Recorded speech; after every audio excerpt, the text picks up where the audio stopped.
السلام علیکم۔ امید ہے آپ ٹھیک ہوں گے۔ آج ہم کچھ ایسی باتیں کریں گے جو ہماری زندگی میں آسانیاں پیدا کریں گی۔ آپ کسی بھی انسان کو اتنا قریب مت کرنا کہ وہ آپ کو معمولی سمجھنے لگے۔ اچھی لڑکیاں جب نامحرم سے محبت کر لیں، وہ لڑکیاں تو رہ جاتی ہیں مگر اچھی نہیں رہتی، اور جب ہم ایک غلطی کر لیتے ہیں باقی کی غلطیاں خود بخود ہونے لگتی ہیں۔ اس لیے اگر آپ سے غلطی ہو بھی جائے تو فوراً اصلاح کریں، مزید نقصان سے خود کو بچائیں، چاہے آپ کا کردار کتنا مضبوط کیوں نہ ہو۔ یاد رکھیں، دل جب پھسلتا ہے تو کردار کے پھسلنے میں وقت نہیں لگتا۔ دوسری نصیحت، مہمان سے یہ مت پوچھیے کہ آپ کیا کھائیں گے، بلکہ جو آپ کے پاس موجود ہو پیش کر دیں۔ مہمان سے یہ پوچھنا کہ آپ کیا کھائیں گے، یہ آپ کی طرف سے آدھا انکار ہوتا ہے۔ اور کچھ لوگ تو پوچھتے بھی اس لیے ہیں کہ مہمان کہے کہ مجھے کچھ نہیں کھانا، آپ رہنے دیں۔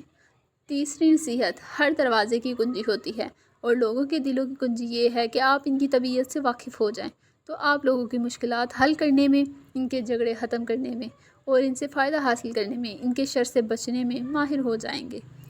چوتھی نصیحت، کپڑے جسم کو ڈھانپ لیتے ہیں مگر گفتگو ایک پل میں انسان کی اوقات دکھا کے رکھ دیتی ہیں۔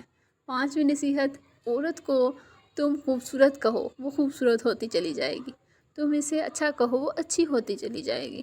تم اسے ہمدرد رحم دل کہو تو تمہارا گھر جنت بن جائے گا، ہنس ہنس کے قربانیاں دیا کرے گی۔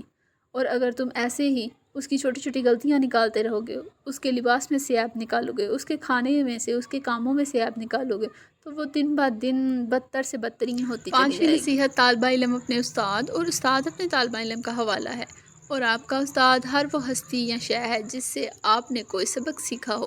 کوشش کریں اپنے لیے اچھے سے اچھا استاد مقرر کریں یا کروائیں، کیونکہ آپ اس سے پہچانے جاتے ہیں، اور آپ کی کردار بھی اسی سے لرننگ دکھائی جاتی ہے کہ آپ کے استاد کو پہچاننا جا سکے۔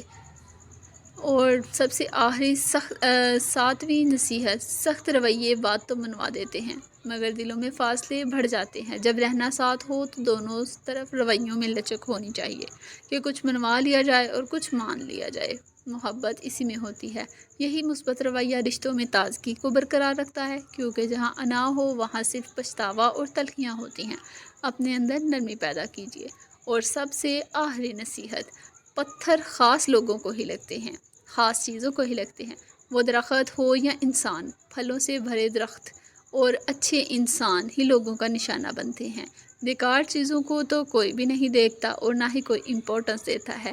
اس لیے اگر آپ کو لوگ اپنی باتوں کے تیر اور باتوں کے پتھر مار رہے ہیں تو آپ اپنے آپ کو خاص سمجھیں کہ اللہ تعالیٰ نے آپ کو خاص بنایا ہے۔